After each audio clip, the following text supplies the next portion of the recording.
ನೀವು ಕಳೆದ ವಿಡಿಯೋಗಳಲ್ಲಿ ನೋಡಿದ ಹಾಗೆ ಈಗಿಂದ ಇಂಟ್ರಾಡೇ ಟ್ರೇಡಿಂಗ್ ಎಲ್ಲ ನೀವು ಯಾವ ತರ ಯೂಸ್ ಮಾಡಬೇಕು ಅನ್ನೋದನ್ನ ಹೇಳ್ಕೊಡ್ತಾ ಇದ್ದೀನಿ. ಓಕೆನಾ? ತುಂಬಾ ಇಂಟ್ರೆಸ್ಟಿಂಗ್ ವಿಡಿಯೋ ಆಗಿರುತ್ತೆ. ದಯವಿಟ್ಟು ಕಾನ್ಸಂಟ್ರೇಷನ್ ಇಲ್ಲೇ ಕೊಟ್ಟು ನೋಡಿ.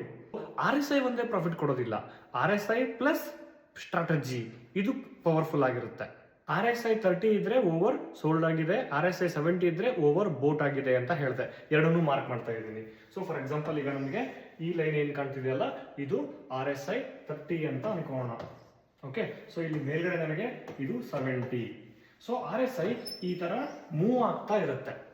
ಓಕೆ, ಸೊ ಈ ತರ ಮೂವ್ ಆಗ್ತಾ ಇರುವಾಗ RSI ವೆರಿ ಇಂಪಾರ್ಟೆಂಟ್. ಯಾವ ಡೈರೆಕ್ಷನ್ ಅಲ್ಲಿ ಇದೆ ಅನ್ನೋದು ತುಂಬಾ ಇಂಪಾರ್ಟೆಂಟ್. ಫಾರ್ ಎಕ್ಸಾಂಪಲ್ ಈಗ 30ಗೆ ಬಂದಾಗ ಈ ತರ 30ಗೆ ಬಂದಾಗ ನಾನು ನಿಮ್ಗೆ ಹೇಳಿದೆ ಓವರ್ ಸೋಲ್ಡ್ ಆಗಿದೆ ಅಂತ. ಆದರೆ ಡೈರೆಕ್ಷನ್ ಚೇಂಜ್ ಆಗೋ ತನೂ ಕನ್ಫರ್ಮೇಶನ್ ಇರೋದಿಲ್ಲ. ಡೈರೆಕ್ಷನ್ ಚೇಂಜ್ ಅಂದ್ರೆ ಏನು?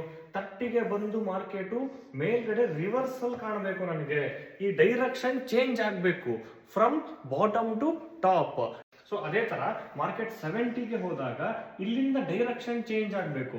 ಮೇಲ್ಗಡೆ ಹೋಗ್ತಾ ಇರೋ ಮಾರ್ಕೆಟು ಕೆಳಗಡೆ ಬೀಳ್ಲಿಕ್ಕೆ ಡೈರೆಕ್ಷನ್ ಚೇಂಜ್ ಆಗಬೇಕು. ಅಂದ್ರೆ ಮಾತ್ರ ಮಾರ್ಕೆಟು ಯೂ ಟರ್ನ್ ತಗೊಂಡಿದೆ ಅಂತ ಅರ್ಥ. ಈಗ ಈ RSI ಸಪೋರ್ಟ್ ಹತ್ರ ಬಂದಿದೆ ಅಂಡ್ ಇಲ್ಲಿ ನನಗೆ ಸಪೋರ್ಟ್ ಇದೆ, ಇಲ್ಲಿ ನನಗೆ ರೆಸಿಸ್ಟೆನ್ಸ್ ಇದೆ.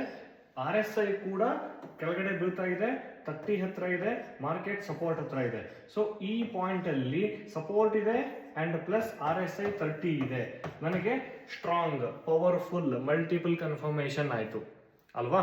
ಬಟ್ ಇದೇ ತರ ಮಾರ್ಕೆಟು ಮೇಲ್ಗಡೆ ಹೋಲಿಕೆ ಸ್ಟಾರ್ಟ್ ಆಗಬಹುದು. ಸೊ ಅದೇ ತರ in case for example market resistance ಹತ್ರ ಹೋದಾಗ resistance plus 70 over sold over bought zone is equal to, so ಇದು ಡಬಲ್ ಕನ್ಫರ್ಮೇಶನ್ ಆಯ್ತು.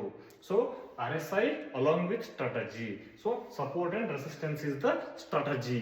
ಮಲ್ಟಿಪಲ್ ಸ್ಟ್ರಾಟಜಿನ ನಾವು ಮರ್ಜ್ ಮಾಡಿ ಟ್ರೇಡಿಂಗ್ ನ ಮಾಡ್ತಿದೀವಿ. ಮುಂದಿನ ವಿಡಿಯೋದಲ್ಲಿ ಇಂಟ್ರಾಡೇದಲ್ಲಿ ಎಂಟ್ರಿ ಯಾವ ತರ ಆಗೋದು ಅನ್ನೋದ್ರ ಬಗ್ಗೆ ತಿಳ್ಕೊಳ್ಳೋಣ. ಸೊ ವೇಟ್ ಮಾಡಿ, ವಾಚ್ ಮಾಡಿ.